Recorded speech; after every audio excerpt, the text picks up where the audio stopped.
Muy buenas tardes, bienvenidos a clase de Zohar Parshat Bo. De antemano les pido disculpas por el ruido de fondo. Estoy justo entre reuniones en la oficina móvil de todo el mundo, que es Starbucks, así que puede ser que se escuche un poco el ruido de fondo de la gente, de las máquinas de café, pero bueno, parte de...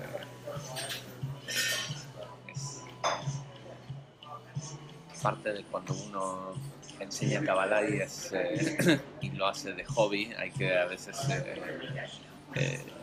intercalarlo con el resto de la vida.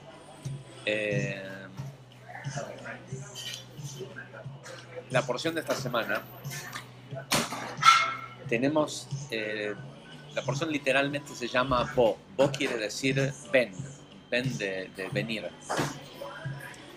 Y el tema central de la porción, el tema central de esta semana es la salida del pueblo de Israel de Egipto.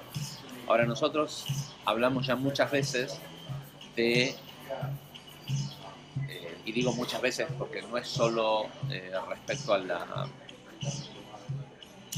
porción o al comienzo del libro de Shemot, en donde hablamos sobre el tema del significado de estos son los hijos de Israel que descienden a Egipto. Y lo hablamos esencialmente en el curso inicial, en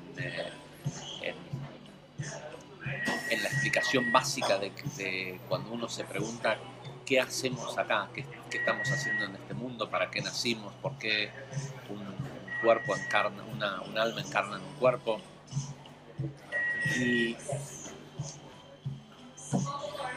explicamos ya muchas veces que toda la historia del descenso de Egipto, más allá de que esto pudo haber ocurrido históricamente y tiene un significado y había una razón por la cual ocurrió, que también la explicamos, el extraer todas las chispas de luz que estaban atrapadas en Egipto.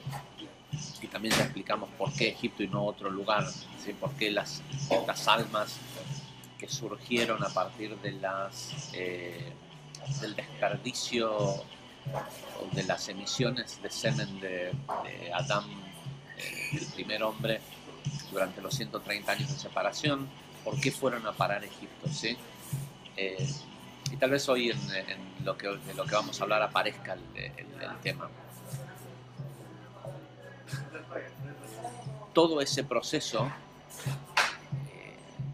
llevó, y todo el proceso de evolución del ser humano llevó a esta necesidad de la encarnación de un alma en un cuerpo para que pudiera esa persona, ese hombre, pudiera aprender a tomar control sobre la energía o la inteligencia de la materia y adueñarse, por decirlo de alguna forma, de su existencia.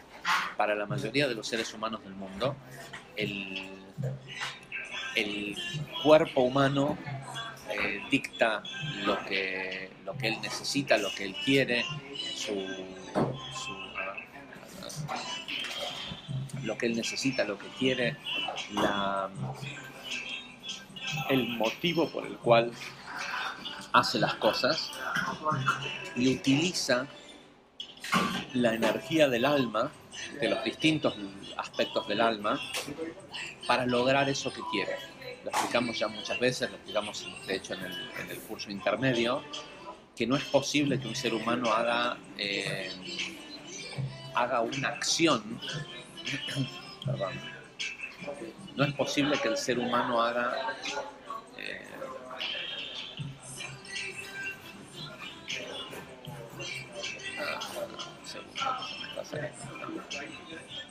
no es posible que el ser humano haga una acción sin consumir una parte del nivel de alma que conocemos como Nefesh. No es posible que hable sin consumir una parte del alma que conocemos como Ruach. Y no es posible de que tenga pensamientos profundos sin que esté consumiendo una parte de su Neshama. Con lo cual, para la mayoría de la gente que vive en este mundo, la vida se trata de utilizar esa energía primordial que le brinda el alma, que es lo que le da vida a la materia, para conseguir que la materia sea reconocida y consiga lo que quiere, exprese un deseo. Y el deseo que expresa es un deseo animal. Ahora, cuando la persona empieza en un proceso de crecimiento espiritual, descubre que, ojalá, ¿no? Descubre que no solo tiene la posibilidad de controlar a su cuerpo, sino que todo lo que el cuerpo le dice que él necesita para sobrevivir es justamente lo que lo mata, es justamente lo que lo lleva a la muerte. Y el máximo de la libertad o de la liberación es en realidad el liberarse del poder que tiene el ángel de la muerte, o la energía en sí de la muerte. En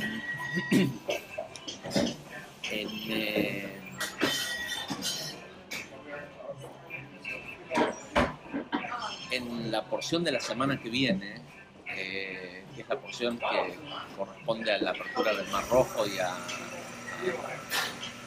a lo que ocurre después de la salida de Egipto, el Ari explica claramente que esta idea de salir de Egipto bíblicamente, cuando uno lo relaciona respecto a esto que explicamos que es la encarnación del alma en el cuerpo, se refiere a la muerte y a lo que ocurre, todo ese proceso en la historia que aparece de que el faraón los persigue y llegan al mar y todo esto es cómo viaja el alma una vez que se libera del cuerpo. Pero todo eso es dentro del contexto de la encarnación. Y por otro lado, dentro del estudio de la Kabbalah y del Talmud y de la Torah en general, tenemos esta idea de que hay un día de una redención final.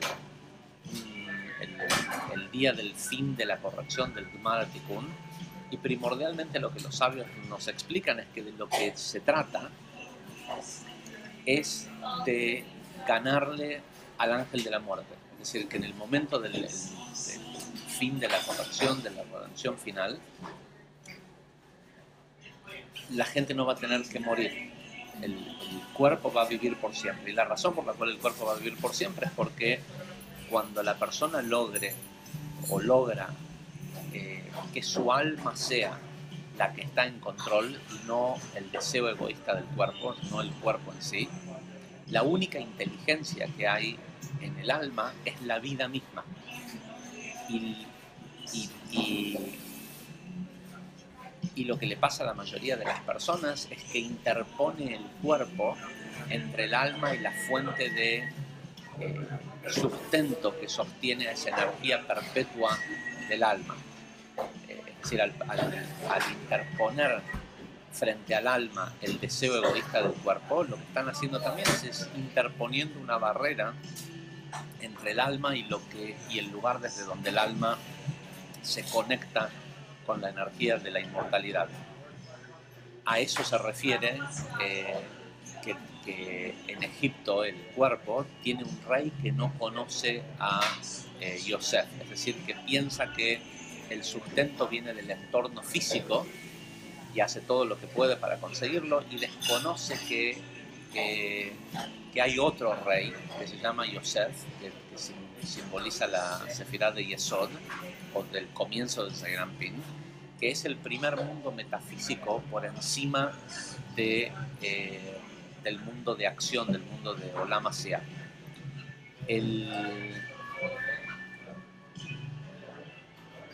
El verdadero propósito de la redención final es llegar al punto en donde la persona siente, sabe y permite que lo único que dicte sean los deseos del alma. El único deseo que tiene, porque el alma es una parte de la luz, el único deseo en sí que tiene es el deseo de dar. Y esclaviza al cuerpo. ¿Sí? La mayoría de nosotros hoy somos esclavos del cuerpo, porque nosotros somos el alma y, y el cuerpo nos esclaviza. Desde lo más tonto, desde tener que ir al baño, desde tener que comer un par de veces por día para poder actuar. Si no, estamos una gran cantidad del tiempo trabajando en función de lo que el cuerpo quiere. Y va a llegar un momento en donde vamos a poder hacer que el cuerpo trabaje para nosotros. Y la ventaja de eso es que es solo un cambio de conciencia. No es que necesitamos hacer que el cuerpo se muera de hambre. Bueno, de hecho, muchas de las cosas que vemos hacer a los grandes maestros espirituales, largos ayunos, atravesar ciertas carencias físicas, es solo con el propósito de conseguir adiestrar al cuerpo. No es porque eso es necesario y ese es el tipo de vida que va a tener la persona después. De hecho, cuando el cuerpo sea esclavo del alma, el alma no tiene no conoce otra ley que no sea la ley de la Torá. Y si se acuerdan, lo explicamos todos los años cuando hablamos sobre las leyes que rigen sobre los esclavos de acuerdo a la Torá, la persona se supone que le tiene que dar al esclavo todo lo mejor que tiene. Es decir, el día que el alma es esclavo del cuerpo, el cuerpo le saca al alma hasta su propia fuerza de vida.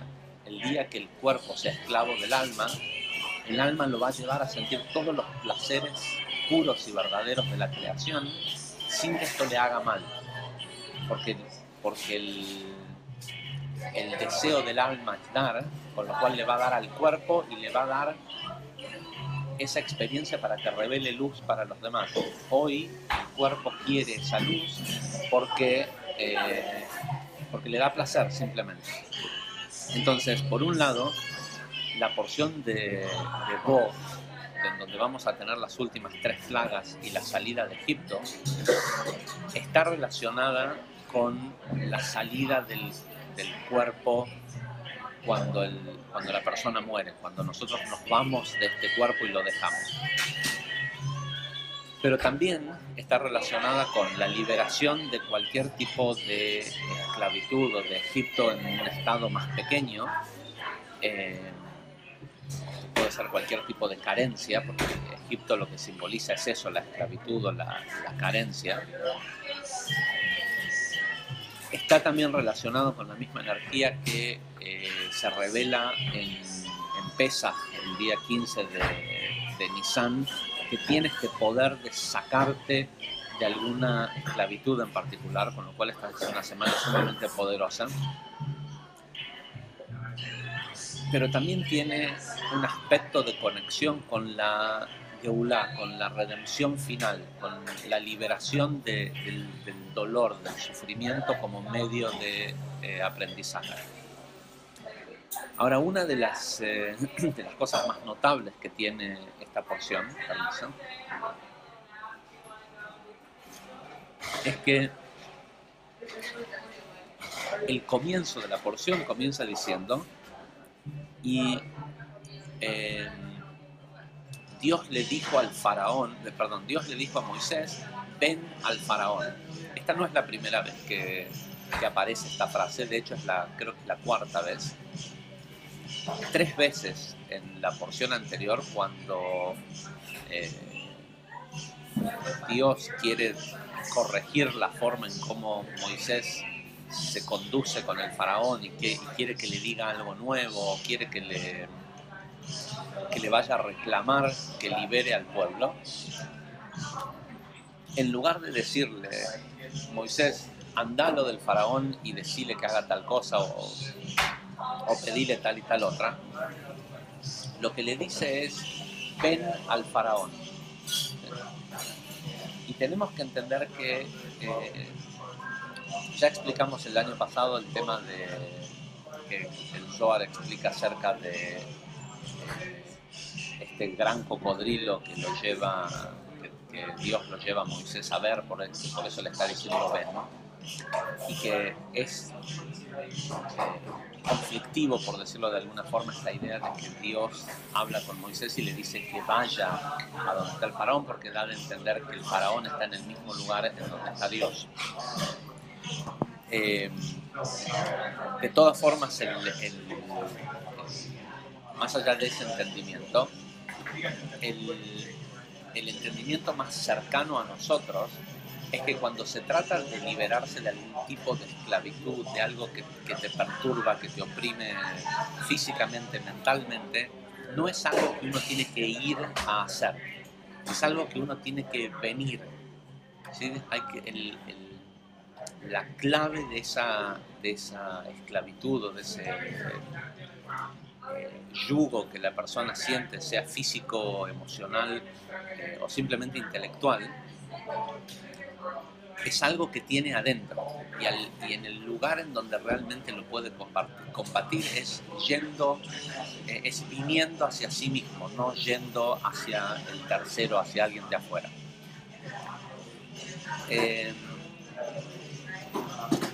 Esta sección que vamos a explicar del Ari es una especie de continuación de la semana pasada, en donde el Ari nos explicaba el concepto de que el faraón no reconocía el nombre Yud-Kei Vav-Kei, que el faraón solo reconocía el nombre Elohim, es decir, la percepción que él tenía de Dios era desde un lugar de reconocer que Dios o el Creador existe, pero reconocerlo solo a través de la naturaleza, del mundo físico o de la consecuencia que hay en las leyes de causa y efecto. Entonces, habíamos ya leído una sección la semana pasada que explicaba esto.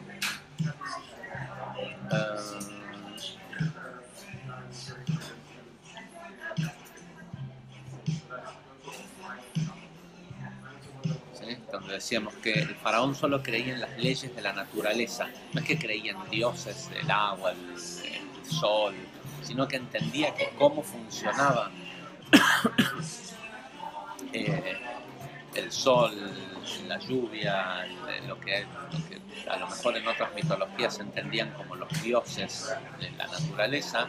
Él sabía que estos eran aspectos de interacción entre el único Dios, la única fuerza que existía, y este mundo físico, es decir, era el medio que utilizaba el Creador para ejecutar las leyes de causa y efecto, el castigo y la recompensa, por decirlo de alguna forma. Y el Ari dice, la razón por la cual le pasaba esto al faraón es porque él recibía sustento, lo que lo sostenía no físicamente sino espiritualmente.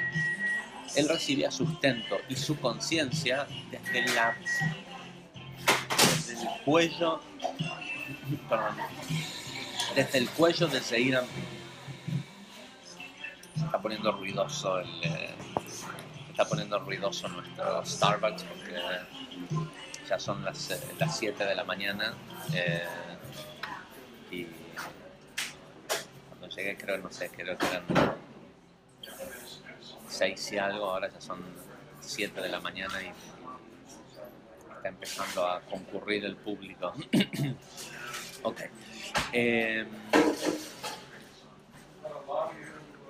Entonces decíamos que la razón por la cual él sentía esto es porque él se alimentaba del cuello del Zeir Anpin, es decir, del lugar en donde está Da'at, en donde están presentes, explica el Ari, las 3 mentalidades que son conocidas como el jefe de copas, el jefe de panaderos y el jefe de carniceros.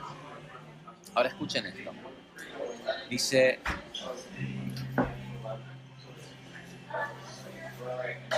la conciencia del intelecto es totalmente pero así utiliza la palabra, totalmente diferente de la conciencia de la emoción. Repito, la conciencia del intelecto es totalmente diferente a la conciencia de la emoción. Entonces, para que una idea le dé vida a una emoción, la conciencia intelectual debe ser reducida grandiosamente. Voy a leer esto, es sumamente importante entender esto, porque en realidad la gran parte del curso intermedio y de los secretos místicos del éxito están basados, que dictamos en Kabbalah aplicada, están basados en esta sección que vamos a leer. Dice,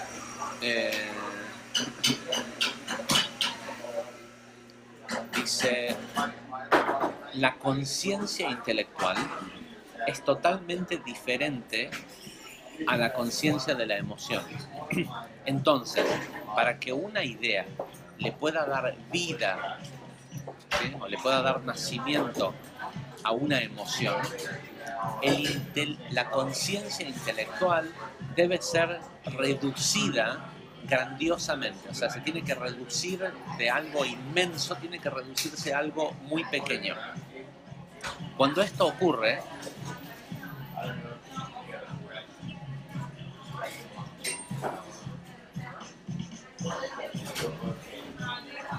dice, cuando esto ocurre y solo escuchen esto, cuando esto ocurre y solo cuando la conclusión sinóptica de la parte intelectual intrínseca en la idea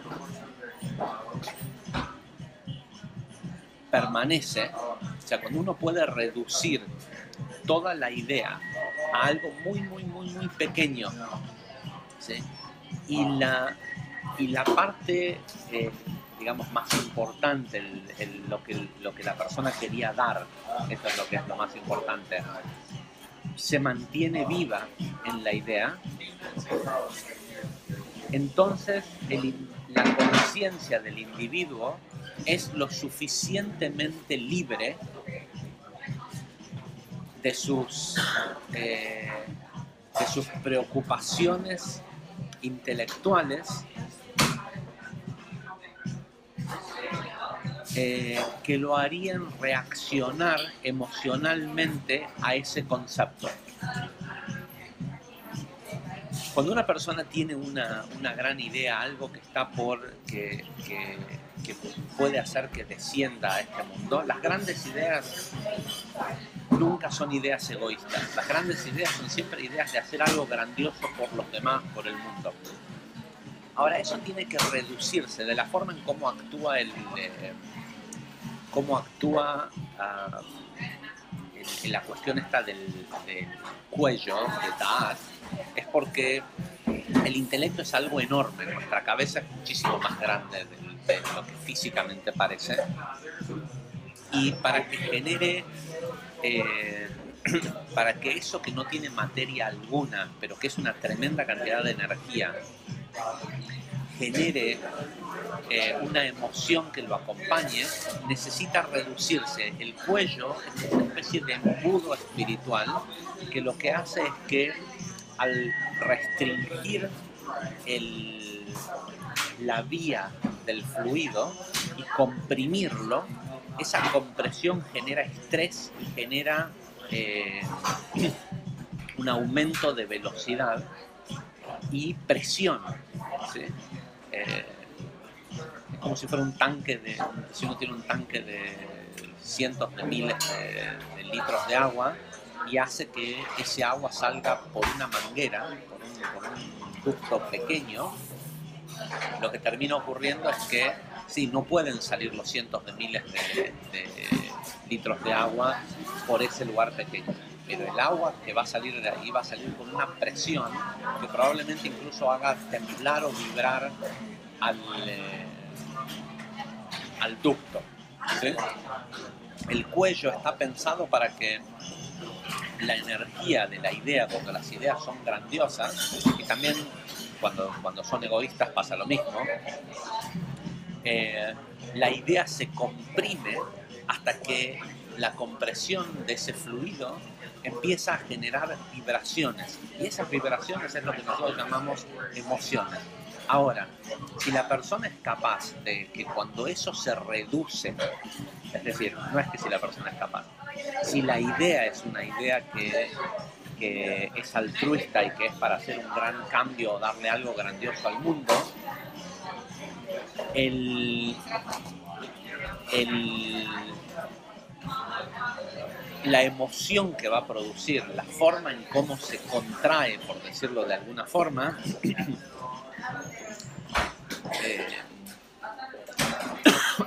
perdón, si la persona puede lograr que lo único que quede sea la conclusión intelectual intrínseca en el deseo de dar de la idea y no el resto de los detalles, dice, la conciencia del individuo va a poder ser libre de cualquier preocupación intelectual previa a esta nueva idea, y va a tener una reacción emocional acorde, ¿sí? Acorde al concepto de la idea. Es decir, si la persona logra decir, a mí, de todo esto que acabo de ver, lo único que me importa es lo que yo voy a dar, lo que tengo para hacer por el mundo, y cuando se reduce eso, es lo único en lo que él piensa, y no piensa en nada para sí mismo, va a generar emociones que sean afines a esa idea, y esas emociones lo van a hacer que se deshaga de cualquier tipo de preocupación intelectual previa a esta idea que pudiera ser contrario a la realización de la idea misma. Es decir, la persona puede estar, no sé,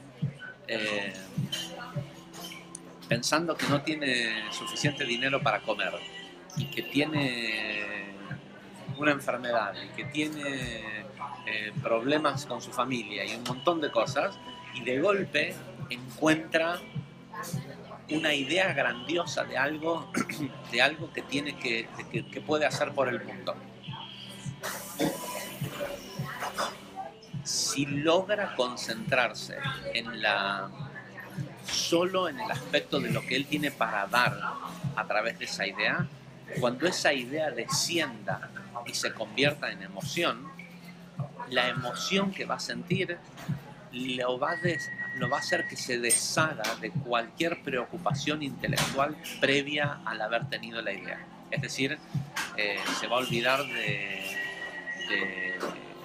que tiene hambre, de que tiene problemas, de que está enfermo, y como se va a olvidar, va a dejar de estar enfermo, le va a dejar de... en lugar de preocuparse por el tener para comer, se va a preocupar para conseguir, no sé, el dinero para llevar a cabo esa idea, con lo cual automáticamente también va a tener para comer, ¿sí? Ahora, para conseguirse comida él no es muy bueno, ¿sí? No tiene mucha capacidad, por la razón que sea, pero para conseguir dinero para llevar a cabo ese proyecto, en eso sí va a ser eficiente, y evidentemente si va a poder hacer eso también va a tener para comer.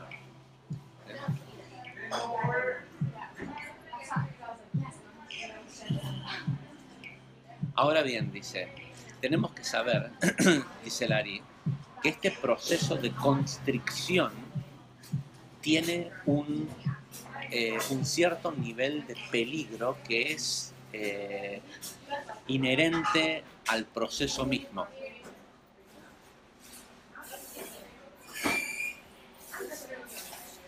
Dice, y este es que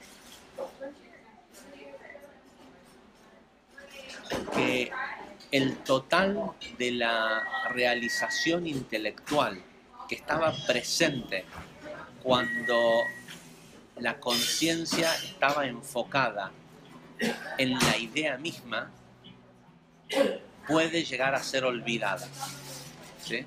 El, el, el proceso del paso de la idea hacia la emoción a través de Ta'at, a través del cuello o de este proceso de constricción, conlleva siempre el peligro de que en ese proceso la persona se olvide de la idea misma, ¿sí? Se olvide del sentido, es decir, una vez que empieza a comprimirse, hay una pelea entre la conciencia del dar y del recibir, y es muy probable que la persona olvide verdaderamente qué era lo que tenía para dar.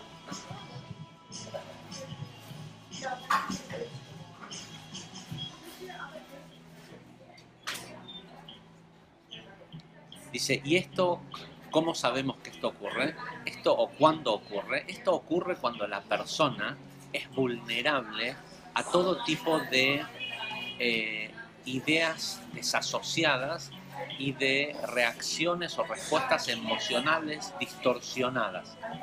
Es decir, de lo que está hablando acá es, la persona puede tener esta gran idea, lo ideal es que logre pasar este proceso de constricción de la idea para convertirla en realidad, y cuando eso es así, la persona va a ser libre totalmente de cualquier intelecto anterior que lo preocupara o lo hiciera reaccionar emocionalmente, pero ese proceso de constricción en sí mismo está hecho para ver qué tan fuerte la persona es respecto a lo que quiere dar. Y la persona tiene que saber que en ese momento puede ser vulnerable a ideas que lo traten de... si la persona va con una idea de... siempre cuento siempre cuento esta historia. Una persona conocida, el tipo sale a buscar dinero, financiación para un proyecto, no voy a decir que era humanitario, pero era un proyecto que tenía mucho para dar. Era realmente una idea novedosa respecto a una aplicación, una cosa para hacer en internet. Pero se necesitaba una cantidad de dinero interesante para poder, para poder llevarlo a cabo.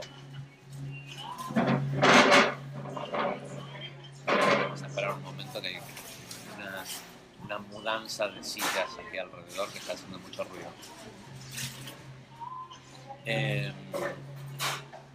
Ok. Se ve que ya pasó el rush. El rush del desayuno porque ya se está yendo todo el mundo. Ok. Entonces la persona tenía esto que era realmente algo novedoso y algo que podía ser muy exitoso. En el proceso de salir a conseguir dinero, encuentra que una de las formas de financiar su proyecto es hacer A, B y C en el mercado financiero.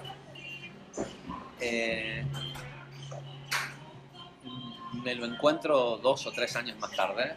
Le digo, ¿y cómo te fue con el proyecto? Esto dice, y estábamos todavía ahí. Le digo, pero no parecía algo tan difícil. ¿Qué pasó? ¿No conseguiste el dinero? No, en realidad no es que no conseguí el dinero, sino que resulta que el tipo hace 3 años, hacía 3 años que estaba viviendo de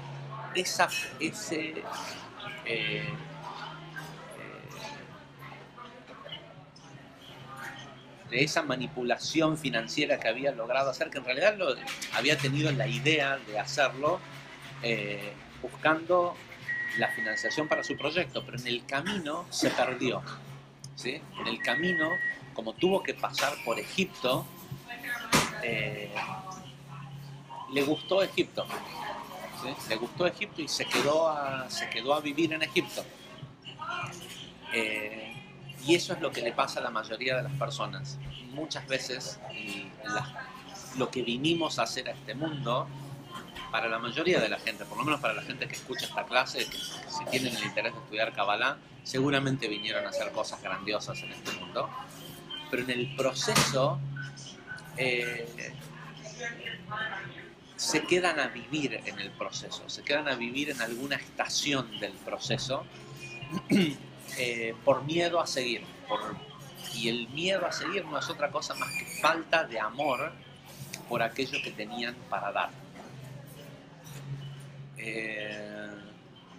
Y lo que termina sucediendo es que se olvidan de la idea original que era para lo que realmente vinieron.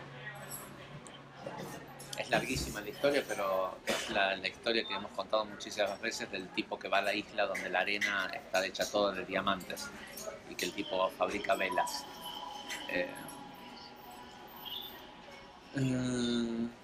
Seguimos.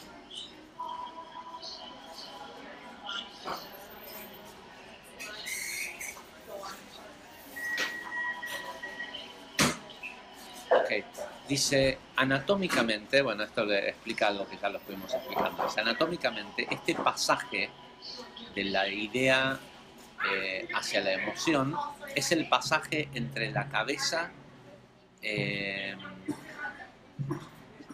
hacia el corazón.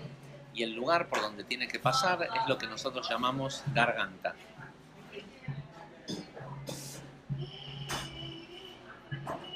Dice, y si uno ve la proporción que hay entre el pecho y la cabeza, la garganta es un lugar estrecho entre medio de estos dos.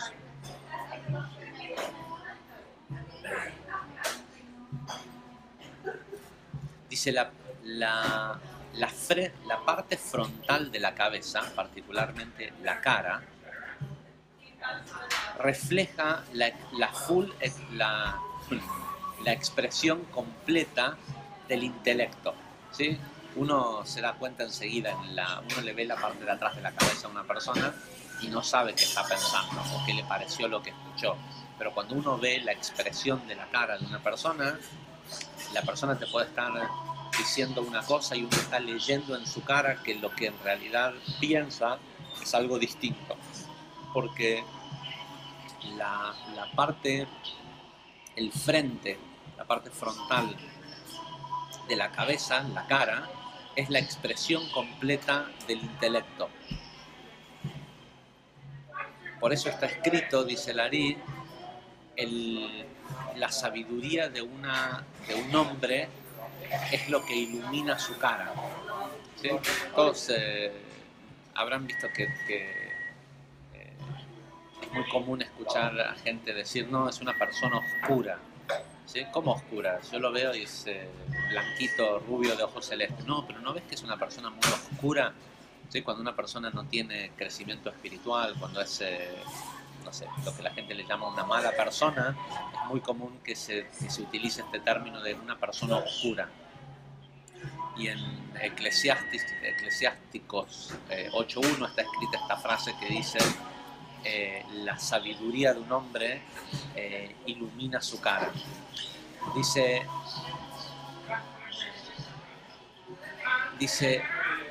el cuello es parte de la parte de atrás de la cabeza. Dice, si uno presta atención, la cabeza y el cuello están alineados atrás y respecto a la cara está más adelante que el cuello. Dice, el cuello es parte de la parte de atrás de la cabeza.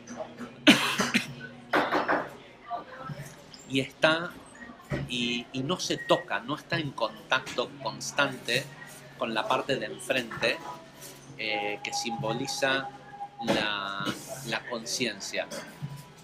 Y es por eso que este pasaje implica un cierto peligro, porque por la parte que baja el intelecto hacia el corazón, no es por la parte de la cara que es donde se refleja la mayor cantidad de la luz de la idea. Cuando una persona tiene una idea grandiosa, uno ve que se le ilumina la cara, ¿sí? Pero esa iluminación está en el frente y el lugar por donde desciende el intelecto es por atrás,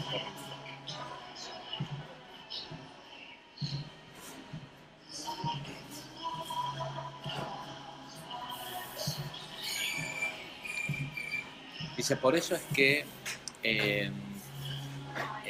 al cuello es llamado Egipto o el faraón, y también por eso es que se dice que el faraón está sentado, el lugar desde donde se alimenta es desde el cuello del Zeirampin, puesto que la palabra paró está compuesta de las mismas letras que Aoref. Aoref quiere decir el cuello. Dice, los tres principales canales que descienden desde el cuello son la garganta, la tráquea y el esófago.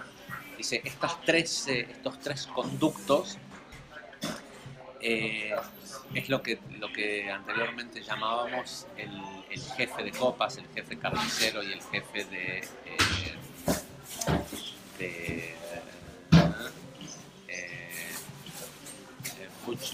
carnicero, copas y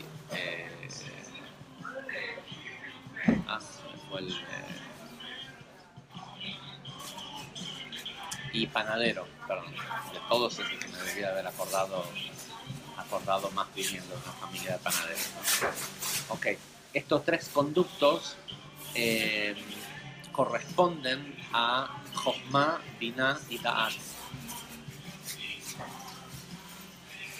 que es lo que lleva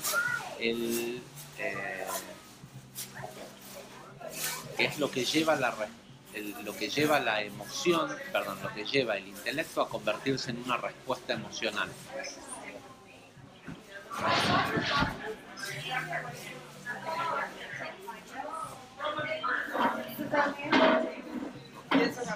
Bueno, parece que tenemos una segunda etapa un segundo inflow de gente, perdón por el ruido.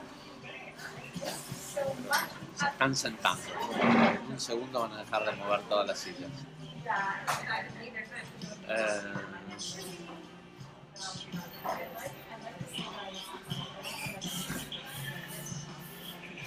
Ok, ahora estas tres mentalidades, dice Lari, son tres nombres Elohim, ¿sí? Tres nombres de Dios que simbolizan la constricción de la divinidad a un contexto de naturaleza, ¿sí? a un contexto de juicio. Por eso es que son llamados los ministros del faraón. La tráquea, el esófago, todo esto lo que hacen es que le distribuyen al resto del cuerpo la idea, y así es como la idea llega a todas las células y deja una memoria, y hace que se convierta el intelecto en una cosa natural en parte del cuerpo. Son en realidad ministros del faraón, trabajan para el cuello.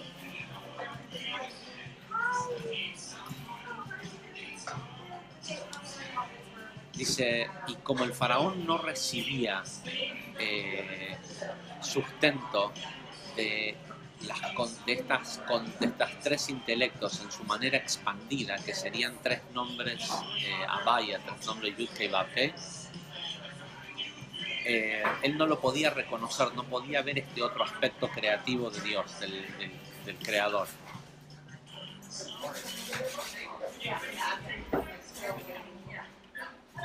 Puesto que cada vez, escuchen esto, cada vez que el nombre Abaya, el nombre Yud-Kei Vav-Kei, se manifiesta en su forma completa desde el intelecto hacia la emoción, las fuerzas del mal son totalmente aniquiladas. Es decir, el deseo egoísta es totalmente eliminado. Cada vez que se manifiesta la capacidad creadora de un ser humano y la persona logra ganar la batalla de cómo desciende esa emoción, ese intelecto a la emoción, el mal es eliminado, ¿sí? Literalmente así es como está escrito, dice, las fuerzas del mal son eliminadas, es decir, la fuerza que tiene el deseo egoísta en dominar a la persona y en llevarlo hacia la muerte, pierden la batalla. Dice, y esto era algo que el faraón no conocía, nunca lo había hecho.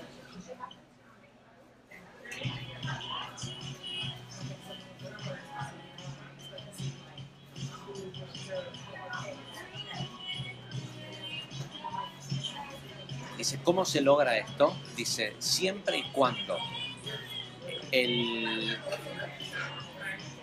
desarrollo intelectual del concepto divino que había dentro de la idea. El concepto divino siempre es lo que puede crear o lo que puede hacer por el mundo. Dice, siempre y cuando el desarrollo intelectual del concepto divino que estaba retenido o contenido en la idea es llevado hacia la emoción, no hay posibilidad alguna, dice, no hay posibilidad alguna que el mal forme parte de ese proceso. No te puede salir algo mal, no puede... ¿viste? Cuando la gente tiene miedo y dice, pero no sé, me irá a salir, no te irá a salir. No, si tenés miedo es porque no amás la idea, o no amás el dar, y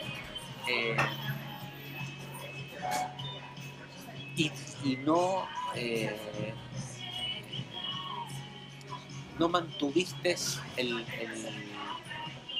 la parte divina de la idea, que es el que era lo que tenías para dar. Y por ende tenés afinidad de forma con el mal, con lo cual te pueden pasar cosas malas. Es probable que no te salga, que no funcione, que puede pasar algo malo. Ahora, cuando la persona sabe que lo que está haciendo es esa idea divina de salvar vidas, de mejorar el mundo, de eliminar un aspecto del caos en el mundo, no le pueden salir las cosas mal. No es posible. Y cuando le salen mal, tiene que evaluar la idea, evaluar si sigue fiel a la idea o si comenzó a ver lo que hace desde un lugar de deseo egoísta.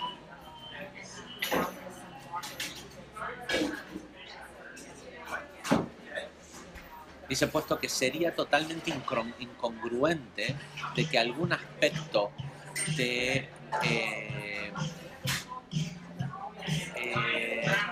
the chairs you can take them, yeah, no problem.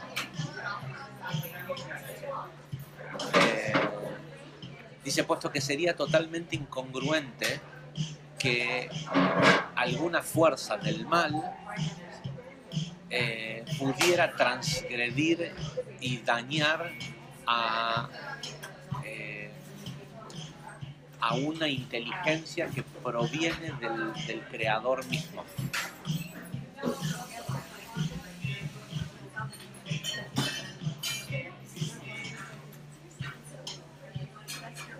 Un segundo, que quiero entender bien esta frase.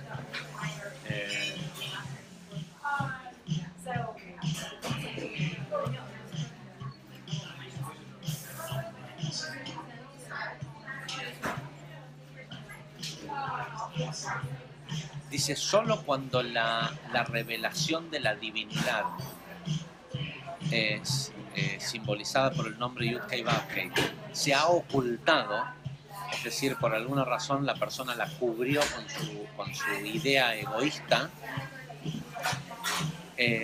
y ocultado un nivel oculto de la divinidad, es el nombre Elohim. Entonces, solo en esa oportunidad la fuerza del mal puede sobreponerse sobre lo divino y interrumpir o modificar el camino de la realización. Es decir, no dejó de ser algo divino, pero como la persona está pensando en términos egoístas, en términos del cuerpo, y el cuerpo está relacionado con el nombre Elohim, porque es parte de lo que es nuestra naturaleza física,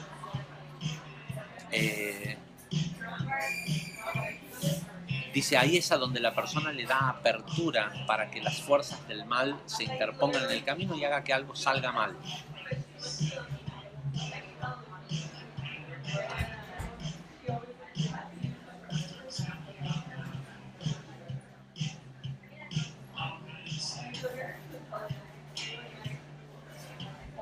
Ahora bien, dice, incluso cuando el faraón reconocía la existencia del nombre Yud-Kei-Vav-Kei debido a las plagas que constantemente lo visitaban, él solo seguía queriendo darle entidad al aspecto de juicio que había detrás de este Dios.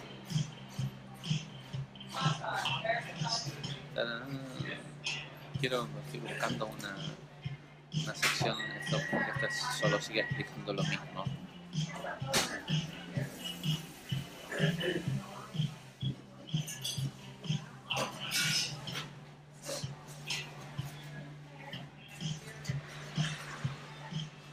Un segundo.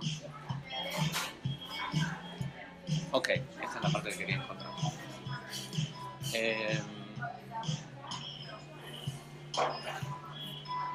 Cuando Dios habla con Moisés y le dice que venga hacia él,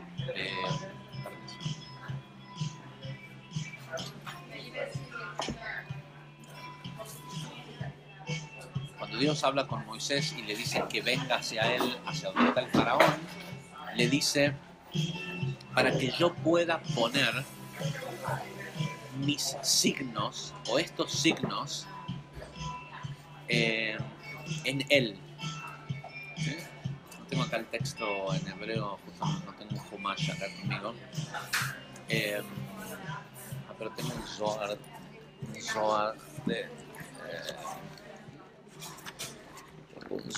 de la parasha de la semana, seguro.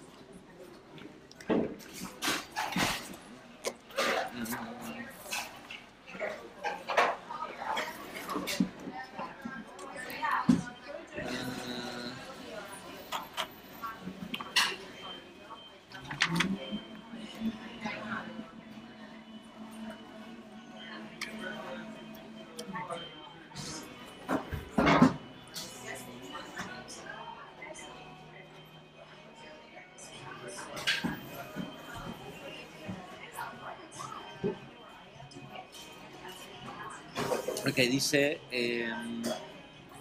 Dios habló con Moisés diciéndole, ven al faraón, puesto que yo he endurecido el corazón del faraón.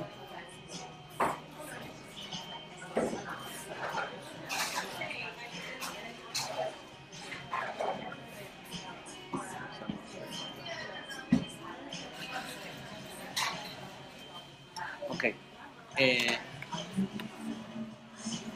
Y dice, para que yo ponga mis otiot, ototai, literalmente la frase lo que dice es mis signos, signos es la traducción, pero hay una particularidad que la forma en cómo lo dice, en cómo está utilizada esta palabra. La palabra ot es letra, con lo cual pareciera que lo que está diciendo, dice, es ven al faraón, puesto que yo he endurecido su corazón, para que pongas en él, no dice sobre él, dice en él,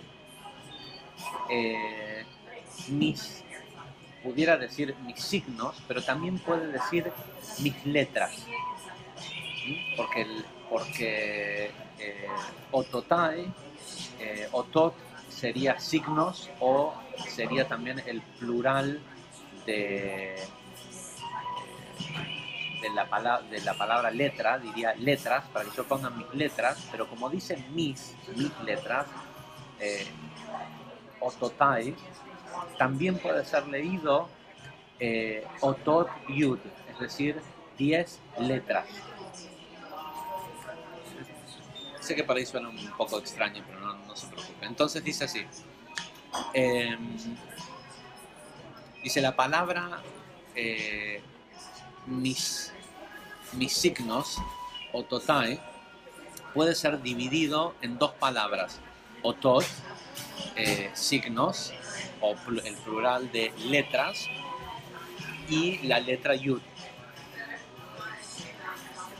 Dice, siendo que la letra Yud tiene el valor numérico 10, uno puede interpretar dos cosas. Una, que está hablando de las 10 signos o las 10 plagas de Egipto, pero en realidad el verdadero sentido místico de esta frase es para que yo pueda poner estas 10 letras en él.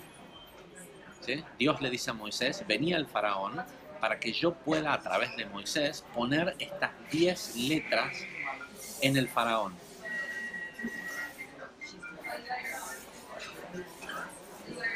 Dice, estas 10 letras se refiere al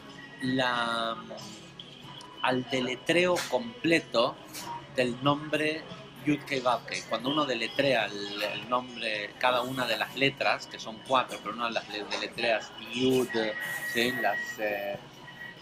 Las letras internas para construir el sonido de la letra, en total son 10 letras.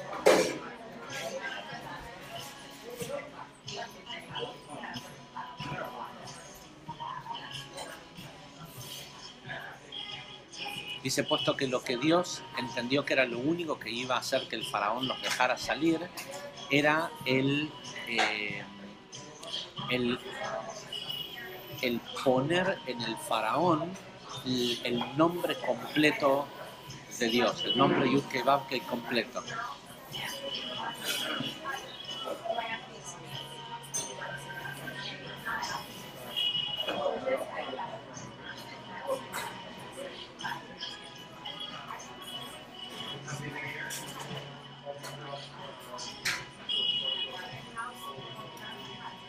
Dice, como ya saben, y esto hay que leerlo cuando habla del faraón, hay que pensar que lo está diciendo acerca nuestro, ¿eh?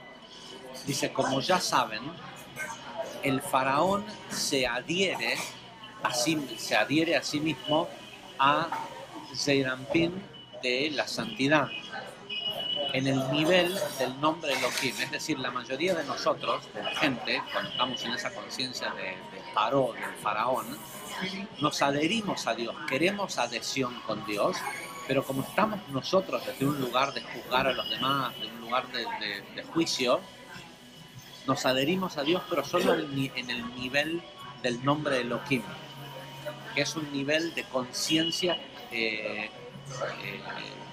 restringida. Cuando el nombre Yud-Kei-Vav-Kei se manifiesta de forma completa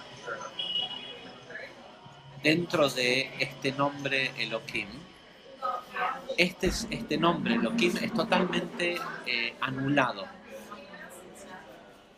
Y esta es la razón por la cual dice, para que yo ponga estos signos adentro de él y no sobre él como parecería, porque las plagas caían sobre Egipto. ¿Sí? Entonces se entendería que diga que para que yo ponga mis símbolos o mis signos, refiriéndose a las plagas, sobre él y no en él.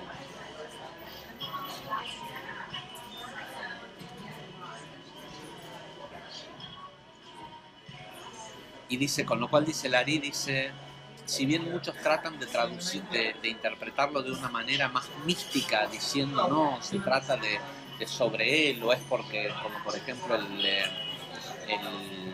la plaga de las ranas que las quemaron en los hornos y pensaron que así se habían deshecho de ella, y cuando comieron pan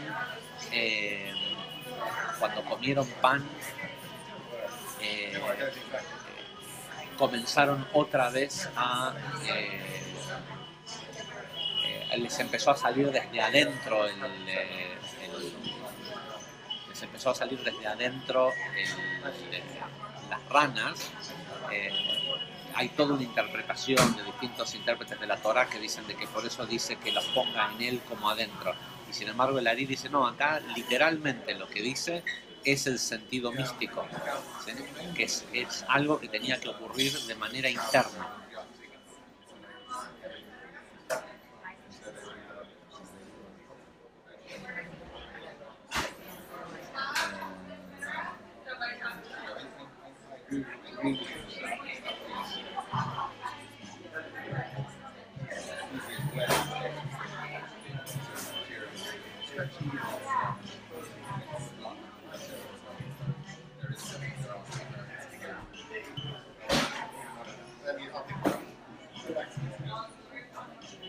Segundo.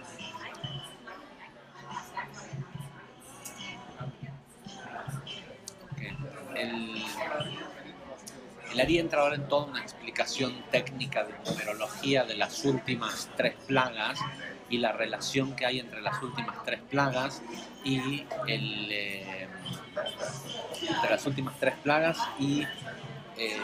los nombres de la plaga de la muerte de los primogénitos.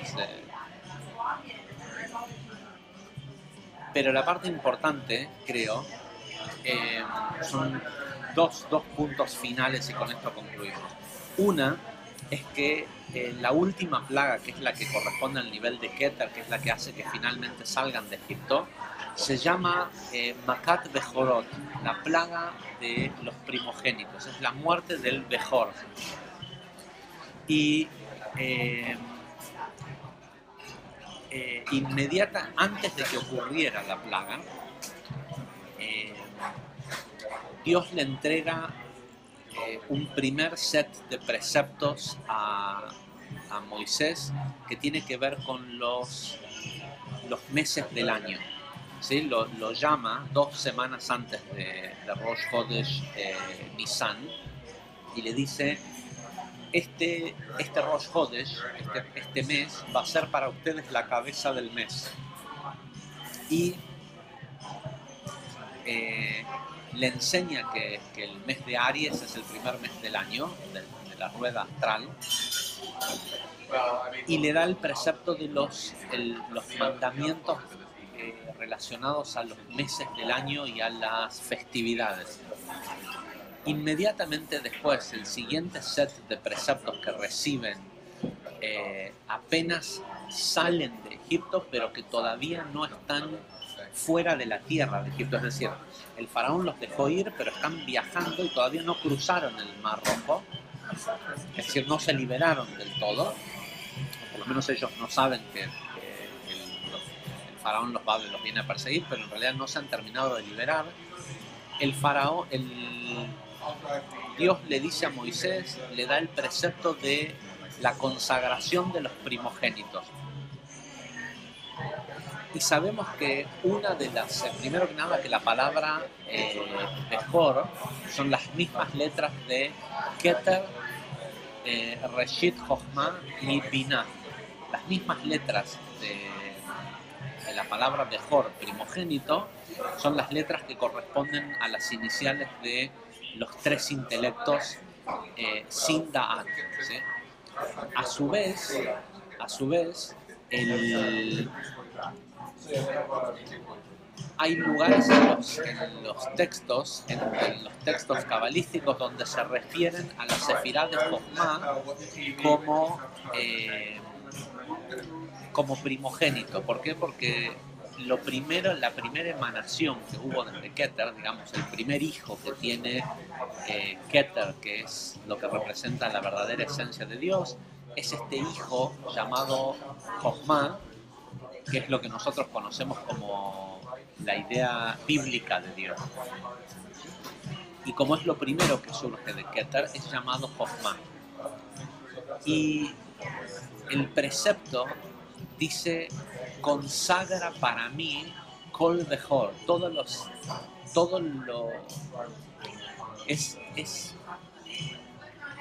en términos prácticos es como decir que Dios le dice al hombre: tu verdadero trabajo en la tierra, que es algo que nadie más lo puede hacer, es consagrar las ideas, es hacer que las ideas sean lo que el principio Reshit Jochma. Reshit Jochma quiere decir el principio de la inteligencia. ¿De cuál inteligencia? De la inteligencia que va a permear el resto del cuerpo. Y sé que no es fácil lo que voy a proponer, pero si queremos ser libres, incluso de la energía de la muerte, el lugar en donde tenemos que empezar a trabajar, y es un lugar que nadie más conoce, nadie más te puede juzgar y saber si lo estás haciendo bien o mal, y es algo que uno no lo puede fingir. Uno puede fingir, ir a voluntariar y decir que lo está haciendo altruistamente, ¿sí? Todo lo que uno hace físicamente lo puede fingir, pero uno no puede fingir si consagra o no su pensamiento. Solo uno lo sabe, si eso que está pensando, eso que está permitiendo que termine convirtiéndose en todo lo que va a poblar, ¿sí? El primogénito es el primero, pero de ahí hay toda una población que sale. Si está consagrado a la luz, si está consagrado al bien de la creación o a propagar más conciencia del cuerpo. Solo uno lo sabe. Y si realmente anhelamos la libertad, si anhelas la libertad de la esclavitud llamada soledad, si anhelas la libertad de la esclavitud llamada pobreza, de la esclavitud llamada enfermedad, de todos esos niveles de esclavitud, uno tiene que empezar, y es la única solución, uno tiene que empezar a honestamente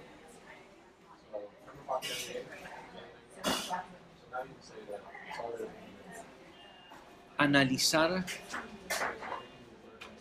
y comenzar a eliminar todo aquel pensamiento que no es una consagración divina.